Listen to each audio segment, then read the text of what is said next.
right. Welcome, Paul Christopher. I'm so excited to have you today. Shivani, thank you so much for having me. We've become friends beyond clients, and I'm honored to be a part of your podcast today. For sure. So I'd love for you to share, before we start, just a little bit about yourself and what got you into opening this incredible fitness facility that I'm 100% addicted to, that I'm a big fan of, that I try to bring all my friends and family to. I win sometimes, I don't win sometimes, but if people just came into the space and understood how much, like I usually walk in tired, crabby, with all the stuff I've got in my mind, and I always, within half an hour, am completely changed and happy. So will you just share what got you to creating what you have and share what it is? Well, to touch on that point real quick, we love to say that we want you feeling better walking out of the door than you did walking in. Totally. To backtrack, my name is Paul Christopher. I was born in New York City in the Bronx in the 70s. Grew up in New York until I was 13.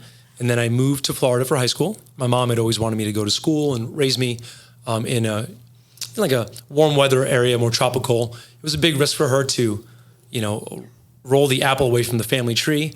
But nothing ventured, nothing gained. And I'm truly happy and honored that my mom brought me to a place as beautiful and amazing as Florida. I went to high school in West Palm Beach at Wellington High School, went to UCF, and my initial plan was to go for physical therapy degree seeking.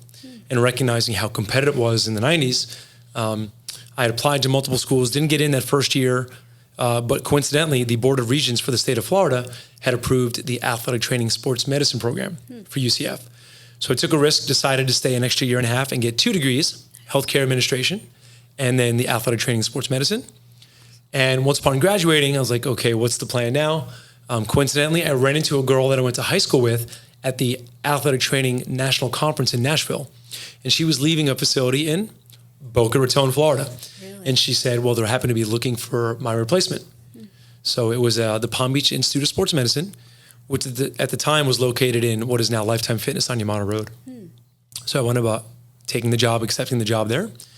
And for the first year and a half, all I did was basically work with orthopedic injuries, ankle sprains, frozen shoulders, low back pain, ACL repairs, just doing the therapeutic exercise. Okay. Coincidentally, because it was in that large facility, the personal training director asked me if I was interested in moonlighting doing personal training. Sure. So in that first year and a half of post-college, I wound up getting my certified strength conditioning specialization. So I was eligible to now personal train as well. My shift in physical therapy was 1 to 8 p.m. So I started doing personal training in the morning. Okay. Once I realized I was no longer learning anything new in the protocols that the physical therapy clinic had, I decided to jump ship and go into full-time personal training. Awesome. I'm doing sports performance work. I also received another certification in personal training credential in my 20s. So now between being a certified athletic trainer, being a certified strength conditioning coach, and a certified personal trainer, a lot of certs there. Yeah. I felt I was fully ready now to just go full-time into the fitness realm, which I happened to fall into by accident because I was in the orthopedic sports medicine realm. Sure. Always being an athlete, playing high school basketball and high school volleyball, and then playing competitive beach volleyball in my 20s. I recognized now it was time to go into full fitness. And then right out when I was about 29, Lifetime Fitness came and bought the club that was Athletic Club of Boca Raton. Okay. And it was very corporate. And I guess over my 20s, I developed a resistance to authority. Sure. So after about 4 or 5 months of really hardcore corporate atmosphere, I decided to go on my own. In my 20s, I had been exposed to Juan Carlos Santana's Institute of Human Performance, also located in Boca Raton. Yeah. And it showed me a new realm of training, functional fitness, celebrating your body weight, dealing with alternative pieces of equipment, stability balls, resistance bands, unstable platforms, sliders, you name it. So it showed me that truly for you to be absolutely functional as a human being, you should be able to master your own body weight before we get into the external aspects of kettlebells, barbells, dumbbells. So it just showed me artistic creativity within the movement science. That's awesome. So when I was 29, I asked if he was willing to take an independent contractor to work on my own. He said yes. So my entire book of clients followed me. Okay. And in that time, it's like, well, you have no longer a bubble to support you and be a feeder of clients, so you're on your own. So luckily, through word of mouth referrals and having a good following of my current clients, and then developing an off-season conditioning program for my fellow beach volleyball competitors and friends, the brand Gravity and Oxygen came to be. Really? I've learned over time, I've been a branding nut I really like good, snazzy, short, hyphenated brands that have effective meaning to it. So in that, I was trying to process, well, what's my style? Sure. Well, if we break down the principal ingredients of fitness, we can break down the division of strength and cardio. What are the ingredients of each? Well, gravity has never taken a vacation. It's the hardest working substance in the universe. The whole idea of the Big Bang Theory, molecules of hydrogen, and carbon, and helium coming together to make planets. Yeah. So if I jump, I land. If I drop a pen, it falls. Sure. Gravity's never taken a vacation. So that's the main ingredient of strength components. Got it. Oxygen is what we need in order to burn fat calories. The term aerobic means the presence of oxygen. Sure. So we have strength, we have cardio, two main components of fitness. What are the ingredients? Gravity and oxygen. Right. So it kind of came to be snazzy, unique. And when I started making apparel for it and then naming that as my off-season conditioning program, people were like, that's a really cool brand. There you have it. Nice. So after about 7 or 8 years of working as an independent contractor, and I was moonlighting time between living in Miami Beach and still working in Boca. Of course, you fall in love. Your significant others in West Palm Beach. Let's meet halfway. Well, I recognize the halfway point is Boca, where I'm already working. Yeah. So it was time for me to create brick and mortar. Okay. So looking around and seeing the explosion of downtown Boca Raton with new high-rise apartment buildings, and I knew another gym was closing down. It was time to open up gravity and oxygen in the facility. Nice. So from a programming standpoint, we decided to make a model of group exercise classes and personal training. So myself and my then partner at the time, Joe Drake, we had a pretty good following. We received a lot of the clients from that previous gym that had closed down. And we opened up. So we knew we had about 75 to 100 members already. Sure. So there was confidence in knowing that we could succeed. In our regards to our style of group classes, keeping with the name Gravity and Oxygen, we decided to make a rotation of strength days and cardio days. Right. So we rotated the templates of upper body strength, lower body strength, and full body strength. And then we got a little more creative with the cardio days. Metabolic is creating sets of exercise based upon time instead of repetitions, going into biological energy systems. Core endurance, we decided to make a circuit of core stability exercises, blended in with the idea of endurance. And if we define endurance, it's your capacity to withstand cardiovascular fatigue. So somebody who's a triathlete, a runner, they're enduring, right? Sustained performance over time. So that was the next class, core endurance. And then the last one is, everyone is some potential to be an athlete, right? Different levels. So we decided to make athletic performance our 6th and final day. Okay. Run, jump, shuffle, speed, agility, quickness, change of direction, react. Right. It's our adult gym class. It's our play day. Right. Everything you do in the other 5 days is meant to be applied inside the walls or outside the walls of a gym. Sure. So we made our rotation of gravity and oxygen class templates. And over the course of year 9 now, we've succeeded. It's our system. Many different brands have systems. Orange Theory, F45, CrossFit. Sure. That's how we defined ours. So we've succeeded. Now, when we opened in 2015, there was about 5 or 6 gyms in the 2 mile square radius. We're at about 22 different brands now within our radius, year 9. Wow. CrossFit, Orange Theory, F45, Mayweather Boxing, Spin Cycle, Club Pilates, Sure. 9 rounds, you name it. There is a brand for you out there. Yeah. So it's certainly diluted the customer pool. So how do you stay relevant over 9 years? By having great reviews, Sure. by having an incredible community, by having a great warm climate with your staff, and then just creating that culture in that community. Sure. Climate is what you have amongst your coworkers. Communities and culture is what you make amongst your membership. So we've been able to stay relevant by having a warm climate and a great cultural community. Sure.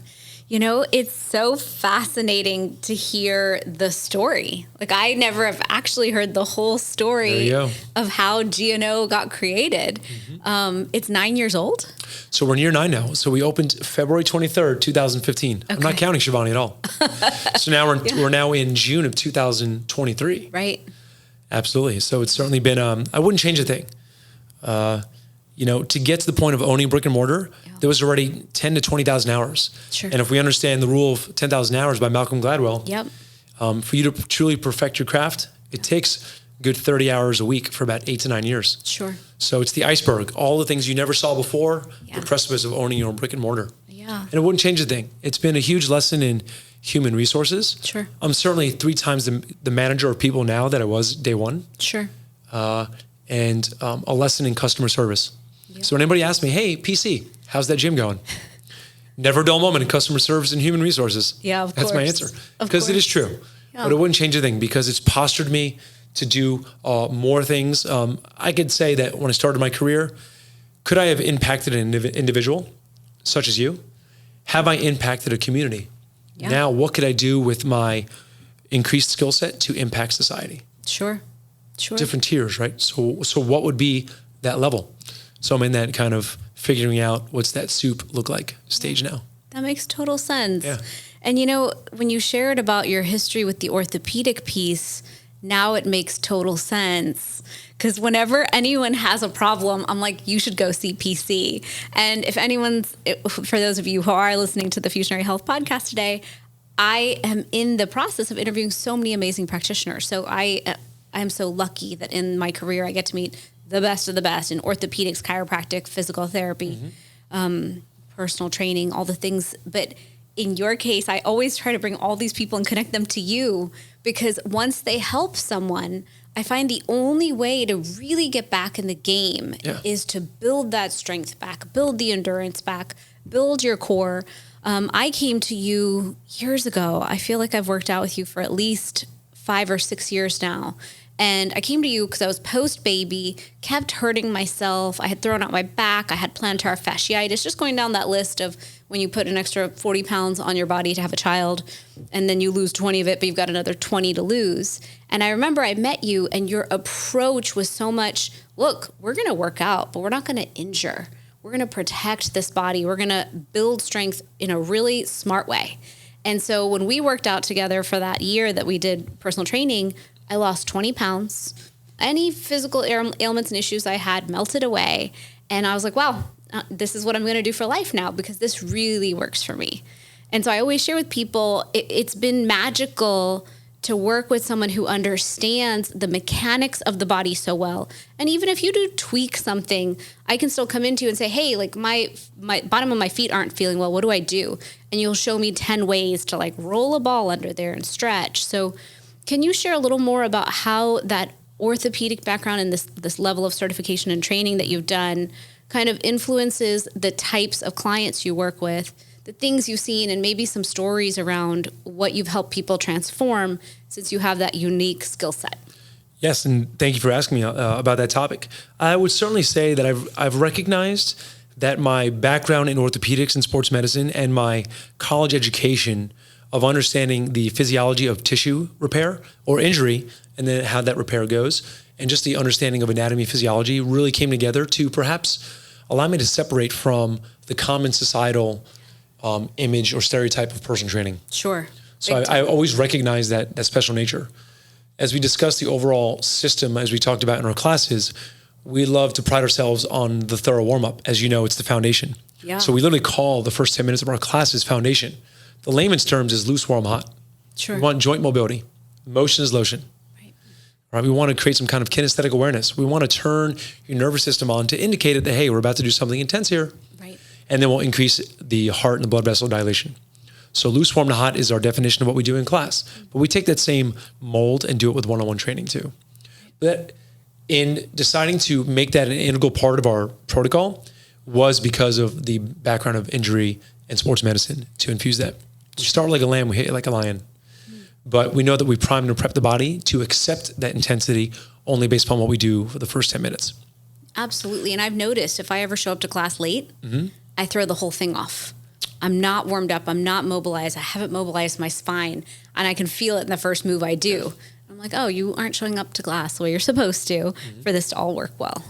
Correct. So knowing that and understanding the physiology of tissue injury, how to repair it, understanding the benefits of the ounce of prevention is better than a pound of cure. Yeah. So one of my colleagues who I'm still very friendly with and lives locally and sometimes moonlights out of our gym, Nick Tuminello, he hit me with a profound quote and I've never left it. And it is really one of the mantras of our philosophy in our nerd board at the gym, right? When I try to teach our new staff. Yeah. Strategies are many. Principles are few. The strategies may change, but the principles never do.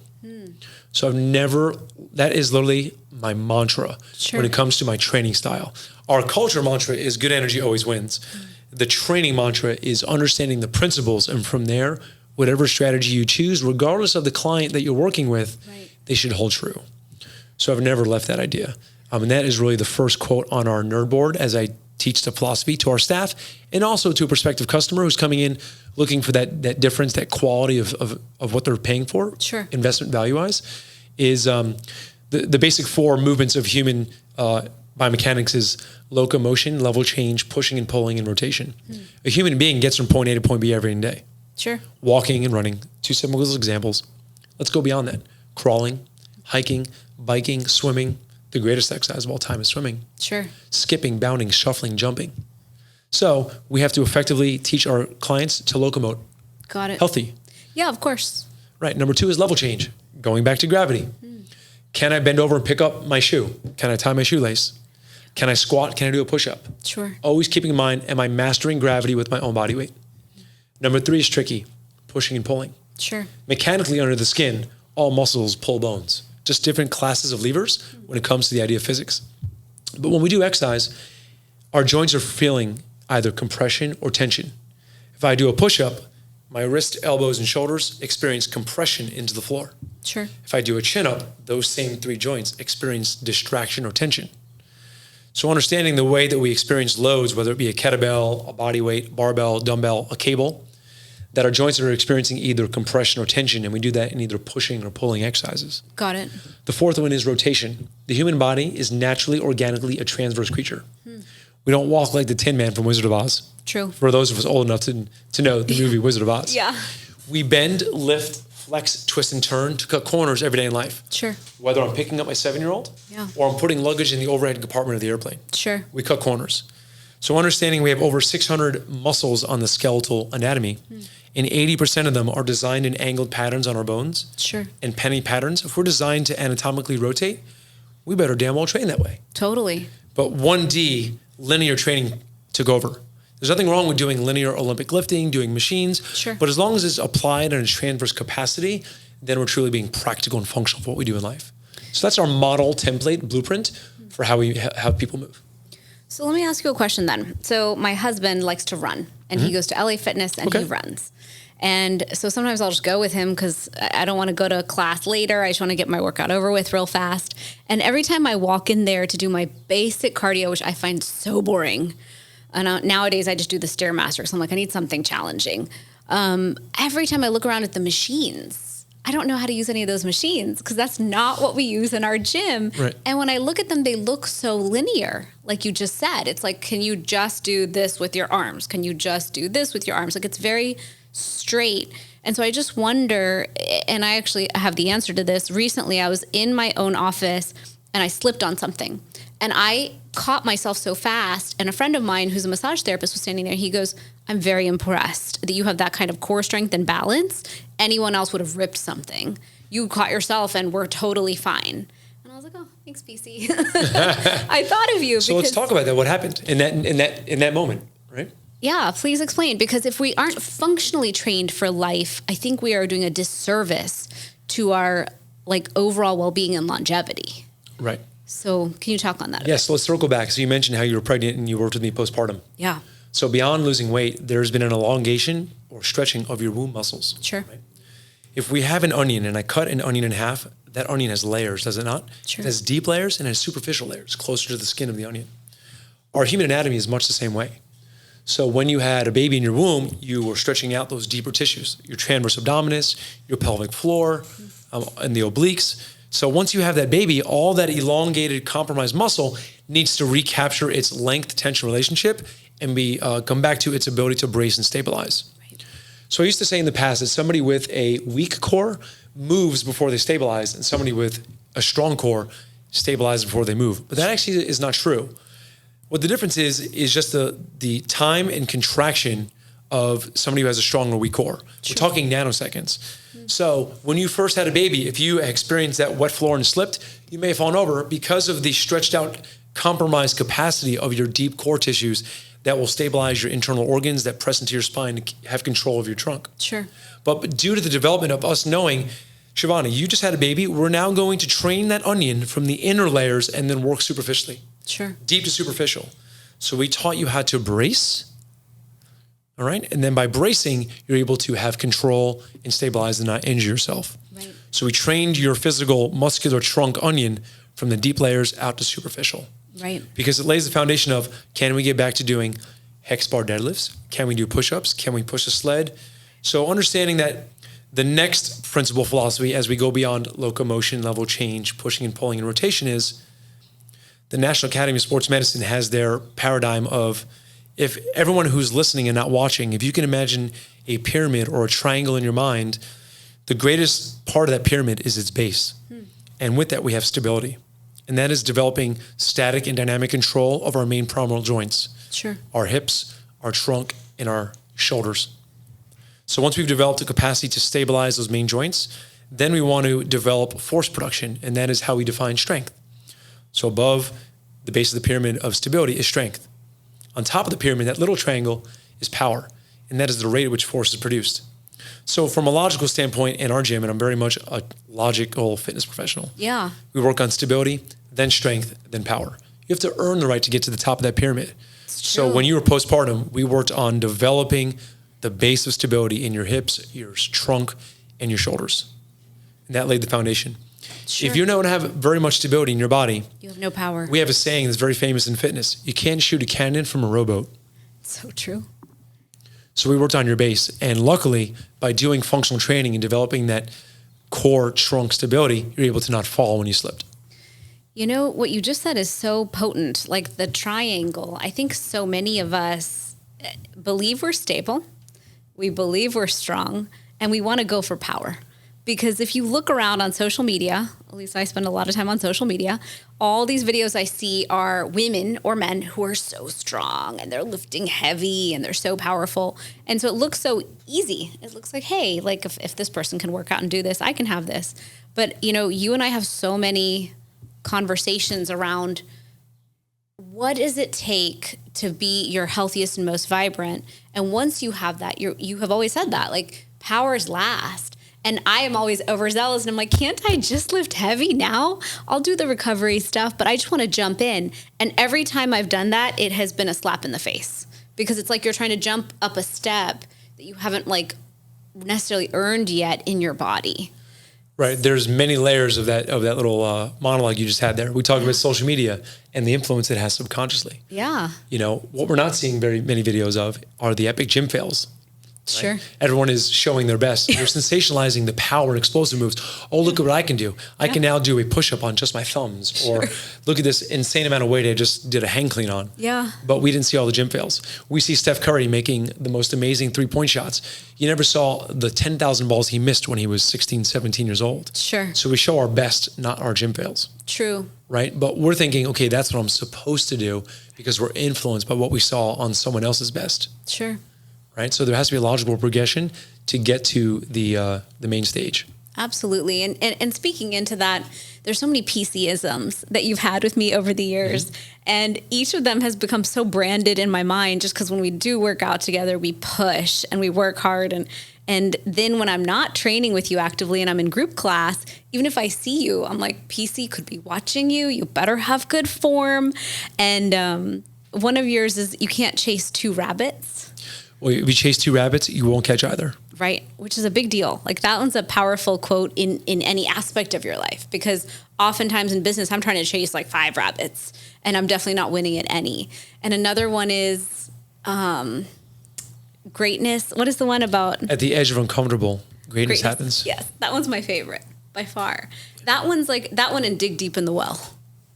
Yeah, and I invented none of those, but I absorb impactful quotes that I know impact me. Yeah. And then all I do is I'm just a disciple of relaying the message. Sure. Absolutely. So what are some mantras that you live by and kind of how do you formulate how you personally manage your own fitness? And I ask this because I see posts sometimes about your Thursday mornings.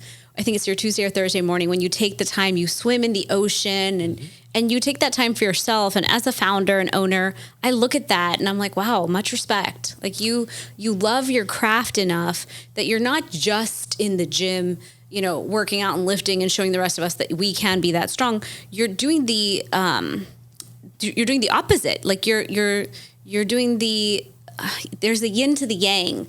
but it's still fitness and health. It's still an investment in self. Well, absolutely. So, great question. I'll give the viewer or the listener some insight. So Thursday mornings is my don't call me. The phone is not on. Sometimes it's a chance for me to take my son to school. Okay. But the ocean is my reset. It's my wusa. Yeah. I mentioned before in talking about locomotion, swimming is widely considered the greatest exercise of all time. So I'm going to tie in the science of why, for me, from a emotional standpoint, and then also from a scientific standpoint. Sure.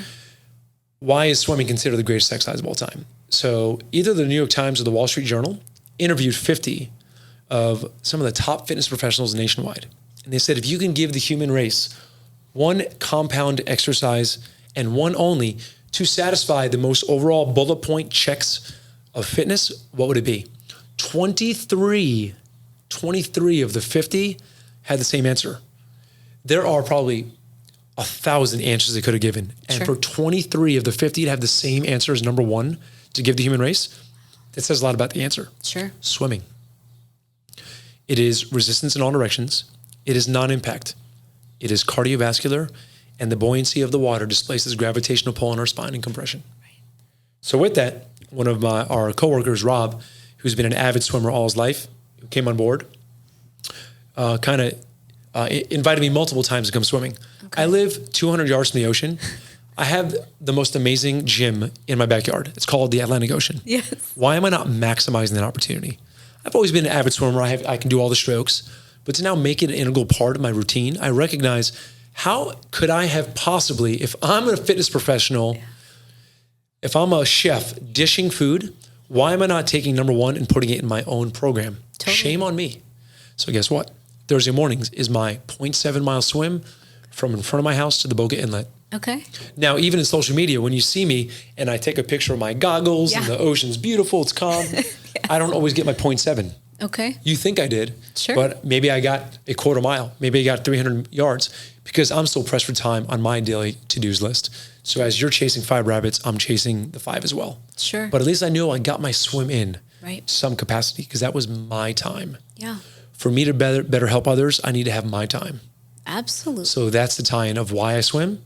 From a scientific standpoint, it is my recovery. So I am 46 years old, and I still would like to think that I'm pretty fit. I still hang competitively beach volleyball with guys 20 years younger than me. Nice. So I apply. So my swimming and my volleyball is my apply to what I do inside the walls of my gym. Amazing. I don't lift 4 or 5 times a week. I understand recovery, repair cycles.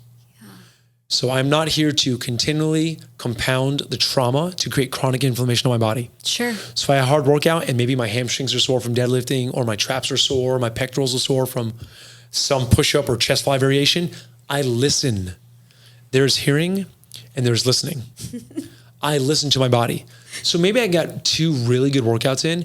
Maybe I did a Deca Strong or something else weightlifting-wise, but I know that my swimming is my recovery, my volleyball is my application, and I allow for recovery days within my hard workout days. That's amazing. And in that, it seems like it's working because I still maintain low body fat. I still have great stamina.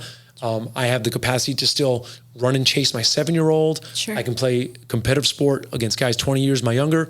So I know what I'm doing is working. Amazing. You know, my wife, she's 49 and looks incredible. But she's like, I'm sagging here. I'm like, honey, you're the 0.1% of a 49-year-old woman. Totally. Stop thinking about what you look like when you were 29 and understand that you're still the top 1% of a woman who's 49. Sure. Keep perspective. So in me personally, I've kept perspective of to not be so critical of myself because I'm pretty content with the way I look, feel, and perform at 46. Sure. It's an amazing answer. You know, it's interesting. You mentioned chronic inflammation. You mentioned recovery. And you talked about listening to the body. So I think a lot of us who love exercise, me personally, I can admit that I'm pretty addicted to exercise. It's a little hard to say, but yeah, I rely on my workouts for my happiness. I rely on moving in some form every day on my happiness. And I'm having to learn all of a sudden at 42 that I have to be a little less obnoxious to myself. And it's a hard lesson to learn because up until a certain point, you're so used to saying, I can do whatever I want. If I want to transform in 2 weeks, I'll just shred. Whatever it is I want to do, I can usually go at it full force and get what I want. And that changes. And I'd like for you to speak into that change, that shift, chronic inflammation, and then that idea of recovery that I think people don't want to hear, myself included. We're all blessed with the power of choice, right? We have control. So control the controllables. I think where we have a non-congruency of choice and control and expectation is not understanding Mother Nature's timeline of how results are created. So somebody could say, I want to lose 15 pounds of fat in 4 weeks. Yeah. Or I sprained my ankle and I want to get back in 3.5 weeks. Well, I've said all those things to you before. Right. Well, you have a timeline mentally, consciously, or you have the parents who have a volleyball daughter. I want my daughter to jump 4 inches higher in their vertical. Wow. Okay. Do you realize how profound a change 4 inches is? And do you understand the pyramid of stability strength to then get to power to make your 14-year-old daughter jump 4 inches higher? Sure. So we have unrealistic expectations of Mother Nature because consciously we have an idea, but sometimes there's not a congruency of Mother Nature's physiological change with what we want for our daughter or for ourselves. Sure. So it's a matter of understanding that and having realistic expectations of those timelines. If somebody has profound weight loss and they want it to be fat, there is some muscle tissue loss. We can never, with a Ginsu knife, just slice and dissect just fat. I'm going to keep all that muscle. Sure. Anybody who loses profound fat will have some muscle loss because that's the way Mother Nature works. Right. All right. I love to say with an ankle sprain, if somebody had a grade 2 anterior talofib sprain playing basketball, they landed on someone else's foot and they rolled. And it takes 12 weeks for that to truly majorly heal. We can't make it 8 because we can't speed up tissue healing time. All we can do is optimize it. So if it takes 12 weeks for it to get 95% better, we can't make it 8. Well, let's not make it 20. Sure. Let's have real expectations of profound weight loss, repair of tissue and an injury, or trying to gain muscle or perform and have a certain time that you want to do for high rocks or a CrossFit WOD or DecaFit. Sure. So it's understanding the realistic, and as professionals, it's our job to provide realistic expectations. It is, and we've had that conversation many times. I've come to you and be like, all right, PC, so my elbow hurts, but you know what? I like lifting kettlebells, so could you just magically make this go away? Right. What do I have to do? Demons, be gone. Exactly. Oof. How do we get rid of this in 2 weeks? You must have a magic pill for that. No, it's okay. How do we attack an injury? So we're talking about we grip kettlebells quite a few times a week, and now I'm having symptoms of lateral epicondylitis, what we call classically tennis elbow. Sure. Gripping, right? Happens not just for the racket. Your arm doesn't know a tennis racket. It just knows while I'm gripping a lot of things often, right, and I'm going to let you know. Right. Pain is a signal. So something in the hierarchy of health is out of homeostatic balance. Totally. So, okay, in the immediate, we can triage the soft tissue. Let's do some cross-friction massage. Right. Maybe let's use temperature therapy. So we know that massage will provide heat. Right. What about taking an ice cube and doing circular massage? Now we have cold. Sure. So let's quiet symptoms. Let's subdue symptoms of inflammation and discomfort. And then let's begin to attack the root cause. So if the tendons mechanically cannot handle that load of gripping those kettlebells, let's ensure that musculo-tendon attachment to the bone is now improving its integrity. And that comes into doing things such as pronation, supination, wrist flexion, wrist extension. Sure. It doesn't have to be a weighted dumbbell. It can be taking a broomstick and understanding the levers of that broomstick. And I'm going to work on eccentric control of the drop of that broomstick against gravity, and then overcome gravity and concentrically move. And we'll do that. And then I'll put the broomstick under me and I'll work on supinations. So I'm improving the overall integrity of the musculature based upon the exercises that musculature needs. And now we're really making that bulletproof to accept future loads of kettlebells or swinging a tennis racket. Sure. And the thing is, I found a lot of times when I have hurt myself in different ways, every time I come in, you show me 5,000 other ways we can still work out. I remember I didn't even sprain my ankle. I had lightly twisted it or something. And I came in and you were like, I said, I can't come into the gym today. I don't know if I can come back for a week. I hurt myself. You were like, please come in. Let's talk about it. You had me walk in a straight line. You were like, Shivani, you're 100% fine. Yes, you need to address it and take it lightly, but you have this whole thing called above your ankles that has the ability to move. So I think we forget that, yeah, we can hurt ourselves throughout our lives, but that doesn't take us out of the game.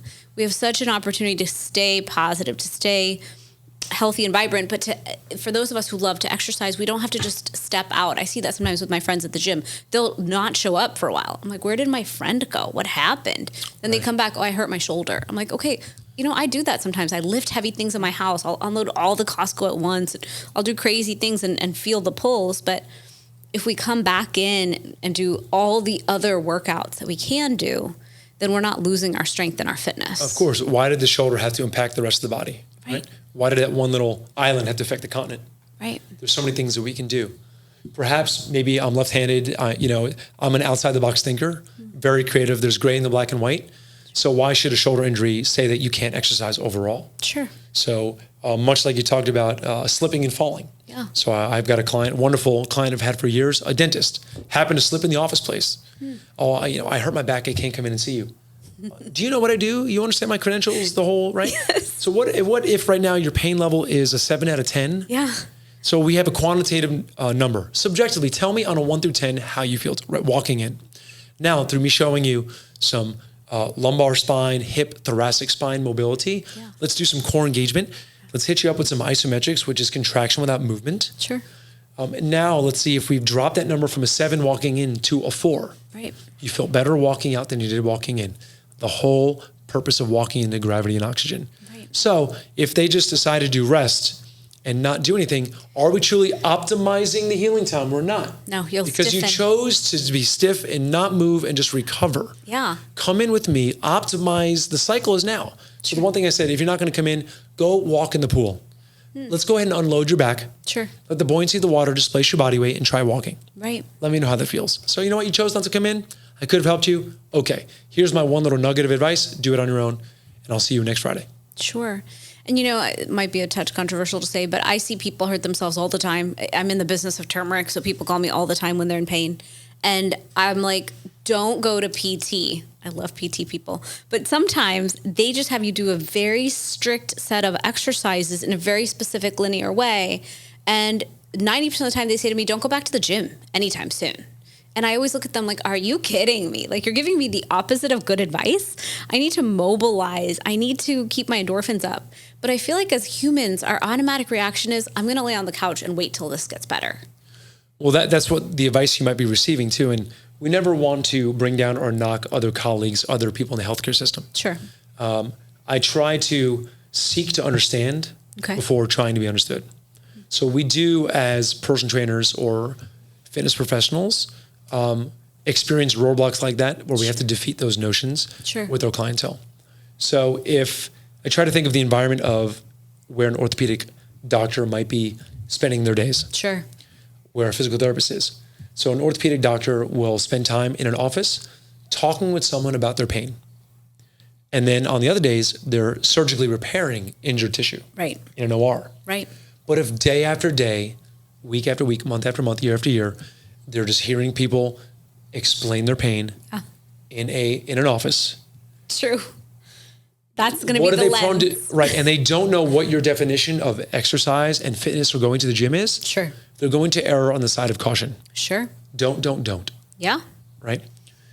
So in a physical therapy aspect, they're still dealing in a realm or environment of pain, and they are well-versed in therapeutic exercise. Sure. Orthopedic surgeons really aren't. They're in med school.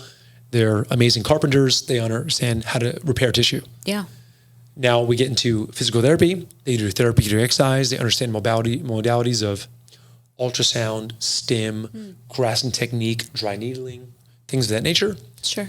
And they may do that course of vanilla therapeutic exercise, whether it be low back pain, frozen shoulder, rotator cuff exercises. Yeah. They give you a sheet.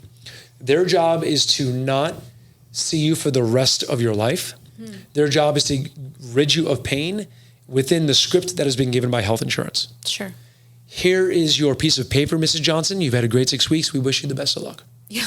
Yeah. So now we've got to break down the notions from the orthopedic surgeon of, don't do anything, rest, don't do anything. Sure. The physical therapist may say, here is your sheet. We wish you the best of luck. We do suggest you continue your post-rehab. But now how can we bridge the gap as fitness professionals and say, if you have no person to bridge off to or seamlessly suggest, please use us as a referral source. Sure. So coincidentally, the same physical therapy clinic that I got my first job at out of college, still here in Boca Raton, does refer people to me, nice. Which is very flattering and honorable Yeah. because they recognize, okay, you have the background in athletic training, sports medicine, you're probably our guy or our system to refer to. Sure. So I'm honored by that. But we have to defeat those roadblocks of don't, rest. Yeah, and also people lose momentum. Like when I'm a self-disciplined person by nature, so I have the ability to constantly say, okay, yeah, you were on a trip for a week, great. First of all, you should work out when you travel, and that Monday you're back or that Sunday you're back. Start getting in the rhythm like immediately. I don't let myself fall off any horse when it comes to that. Right. But the problem I find is if you're constantly getting told by your physician team and practitioner team, don't move, all of a sudden you get real sedentary. A lot of the people around me, once they become sedentary, don't become unsedentary. Right. Well, you're certainly an informed consumer of your personal health, and you've chosen to quarterback that. Yeah. So we just wish more people would.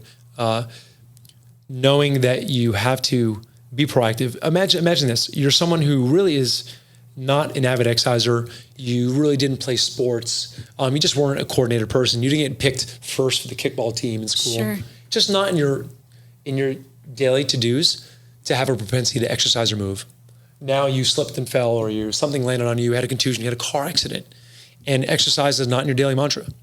So now you have to go to physical therapy, you have to go to orthopedic doctor because you have a contusion, you got whiplash, you hurt your neck from the car accident, and now you're told to rest. Your advice is to rest, and you can listen to that, doctor's orders. And then you go to physical therapy, and you're in a controlled environment, you're doing those things. But now we've had to add something to your daily plate when life is already busy enough. Sure. You have a busy career, you raise kids.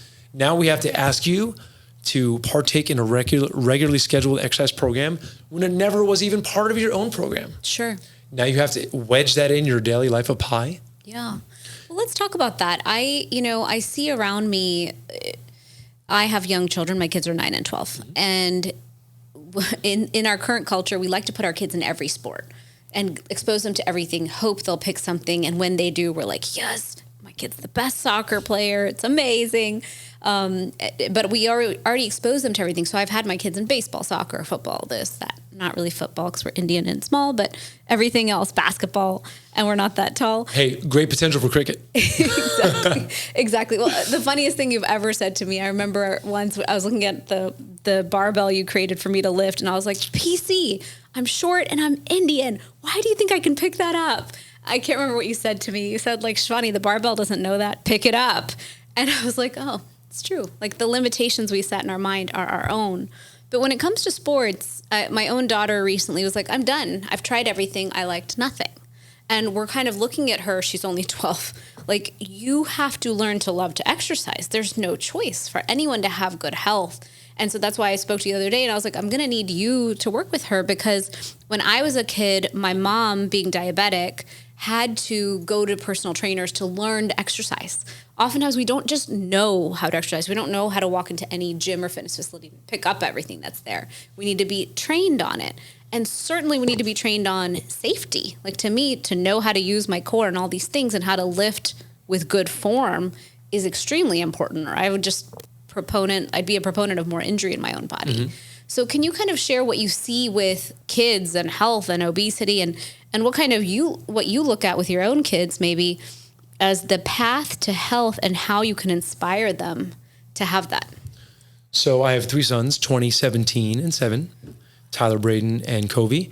And my older 2 sons are my stepsons. Mm-hmm. As you know, my wife, Diana, is a widow, and I accepted the role of being their father.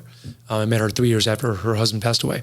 So they are very athletic. They've come into their own, and one plays high school football. He's a wide receiver. The other one is great at basketball and very accurate whenever he does hand-eye coordination things. Now I have my biological little mushy, Covey, and we put him in soccer for the first time this year. He's done gymnastics. He's done surf camp. And I'm like, okay, you know what? Soccer, great sport, universally loved sport around the world. Let's try it out. Just didn't have that attack streak. Didn't have the pouncing nature and domination feature. So I recognize that. He enjoyed the social aspect and meeting other kids, but it's not necessarily his forte. I've invited him to play a basketball league He does enjoy swimming in a pool, and he's done gymnastics. But I also recognize his talents are Minecraft and doing Roblox. Right. He's very architectural, mechanical driven. So my wife and I, being very athletic and into fitness, you can't push it. You have to let them organically find joy. Now, staying active and, walking on the beach with us, we do bicycle rides in the neighborhood. Cool. That's a way of staying active. Yeah. He does the sports at school, so you can't push it, because if you push, they pull away. Sure. So I think in time, he will personally find what he will enjoy. I think just through the organic athletic genes of my mom or my wife and I, it will happen, but it'll take time for him to find it. So if hand-eye ball sports isn't his niche, I'm okay with it, because I want to make sure that first and foremost, he's happy. Right. We can certainly preach exercising and staying fit, and those things he will find joy in. But as far as the pushing him on other ball sports, I recognize that I'm not there yet. He'll find it organically. And let's speak into this for a minute, knowing what you know. I think about this sometimes. Am I raising risk-averse children because I know so much about injury? One person said, oh, he should try football. And I thought, over my dead body, would I do that? Because to me, if I already know my kid is... If I know I could direct my kid, let's say the kid chose the sport, fine, they chose it, they're great at it. But if I had a choice, I would never pick something that would cause TBI, a lot of joint stress, a lot of joint pain, a lot of heavy lifting on the joints. You know what I mean? Gymnastics. I meet people all day who have chronic joint pain. And so how do you look at that? Because part of it is they should have... Of course, if your child's playing football and he loves it, he should just play it. Or if a gymnast that's her talent, fine. But if it's not, I would never direct that way. So with my son, Braden, playing football, I've witnessed now probably two concussions, at least. He's 17 years old. So I'm very cautious of monitoring his level of focus. There were some focus issues last fall. Some grades decreased a little bit. So knowing that football may not take him into college and a pro career, I'm not necessarily as concerned. He'll be a senior. So we're monitoring, obviously, those things, and hopefully we see no long-term effects. I did thoroughly follow up with CAT scans. Two of my clients are brain surgeons. We had an assessment of the MRI, the CAT scans, all that, so everything seems clear. Sure. So we do monitor that. Come back to something. Remind me on the base of the question again. I'm sorry. The question is knowing what you know, because even you have talked about, like, I want to climb Kilimanjaro and I want to do these things. I always am trying to look at that intersection between the return you get from doing the thing that's so challenging and epic and awesome. Right. Like, I want to skydive again. There's different things I want to try, but I always weigh it against what is the physical punishment that could take me out of the game. And with children, there's an even bigger long-term impact. Correct. I think with children, the intensity levels of the actual forces on the body physically aren't there yet. I think it's the longevity of the forces physically and the sheer violence and trauma for someone who goes into their 20s, 30s, 40s is where you see some of those chronic effects. So my wife was a gymnast until she was 16. Okay. I really haven't seen anything chronically in her. And we could say 16 is a pretty good longevity of gymnastic career. Sure. If she started at 5 and did it for 11 years. Now I trained someone who's in the NHL. He's now 33. And his orthopedic injuries are encyclopedia. Separated shoulder. We've had low back pain, dislocated elbow. He just took a puck to his ankle and fractured his tibia 3 months ago. So could we see some of those effects? I think there's going to be some interesting research as to the long-term effects of somebody who made a decade-full career of competing in CrossFit. Sure. So the violence, the sheer intensity of the Olympic lifting, the cleans, the snatches, the kipping pull-ups on the shoulder joint. So I think that'll be a pretty interesting research study down the road. Sure. We have certainly made freaks of nature who are probably the fittest ever on earth. We've made soldiers through CrossFit, but I'd like to see what would be the orthopedic fallout from that. Sure. The average lifespan of an NFL lineman is 10 years younger than your traditional human. Think about that. Wow. Think about all the trauma on those joints. Yeah. For a man who's 300 pounds colliding, just collision with another 300-pound man for 8 to 10 years. Sure. So you just see chronic because the level of forces and the degree of load from men and women who weigh and have so much strength that they've developed to perform and then contacting, collision with each other is more of the chronic issue than the child who played soccer until they were 17. Sure. Because the forces on their body are different. And when you get to collegiate sports, it's a job and they're spending 15, 20, 25, 30 hours. at their craft. Wow. So that's when it becomes a job, and they're spending a majority of their free time honing their craft. But what is the overall cumulative trauma down the road? So as kids, I'm not as concerned, but once you get the full sheer forces of violence of their body as an adult for years on end, that's when you're more of a concern. Sure. No, that makes a lot of sense. Thank you. Because I stress out about that topic of kids and their workouts and like, how do you direct it to be safe over their longevity? Because you could have said something, you could have interceded in there. Yeah. Kids are awfully resilient. The human body is organically a resilient creature. It's amazing what we can come back from. Sure. And the technology and science of recovery is getting better and better. Look at the popularity of cold plunges. Now we have dry needling and we have all these supplements, right? Sure. Infrared saunas. Right. We're jumping into everything. Exactly. Biohacking. Shameless plug with the beautiful fusionary formulas. Yes. Turmeric, right? Yeah. So we're understanding that from science, both internal intake and external application. Compression boots. We can go on and on and on. Sure. PRP, stem cell. Yeah. We know that we have recovery methods to match the violence that we're creating in the evolution of the human being. Sure. So I have another question then. When it comes to clientele, I have seen that you work with the whole range. I have seen young kids in there who seem to be like little mini athletes, or they're getting into a sport. I've seen people who look like they've had major injuries. I've seen people who are athletes, obviously, with the way they work out. Like you mentioned, the NHL player. I know you have a big volleyball community. So will you kind of share one or two stories, if you can think of any, of like transformations that people have had from taking that time out to rehab and work with you, or like some of your favorite types of people to work with? Yeah, I'll talk about some more of the recent cases. So I have, I've in the past year and a half, coincidentally, have worked with very successful businessmen who have experienced a stroke. Coincidentally, all of the men who had a stroke experienced it within 48 hours of flying. So there's something for a connection with the altitude change and perhaps blood clotting peripherally. Interesting. And then that decreased pressure, allowing the blood clot to go on the highway and shoot somewhere to the brain. Wow. So we're talking extremely successful men, like millionaires, billionaires. So to see them within 48 hours of their stroke, and to see that that's not the man I know, because I'd worked with them before they had a stroke. Sure. That is not the person I'm used to. And then to see them go through those first 14 days of the acute stage and working with phenomenal therapists to get them back to some level of vestibular stability, right? Sure. The ability just to stand up, let alone stand on one leg. The capacity to think with clarity, cognitive improvement. Sure. And then dealing with, okay, this person that used to be completely stable, now I give them my standard handful battery of stability exercises and they're all over the place. Right. Now seeing that progression of 6-7 weeks. One of them is currently in Europe. And I texted him, hey, Rockstar, how you doing? Yeah. And he goes, been averaging 7 to 8 miles walking each day. Wow. He goes, I couldn't even walk the Boca Resort campus last year. I owe that to you. Nope, you didn't owe it to me. I pointed the direction and you walked it. Sure. And I'm proud of you. Yeah, it's a big deal. So to know that you have that kind of impact on someone is like, your pro athlete is trying to get back to 1% better or get ready for preseason. Sure. When you can take someone at a stroke and get them back to activities of life where they can play golf, tennis, walk with their family on a vacation. Yeah. That's it. No, it's a really big That's deal. the juice. Yeah, it absolutely is. You've saved someone's life. Yeah. It's a really big deal. Or I was part of it. I was part of a team. Can't take sole credit. Yeah, but you know what?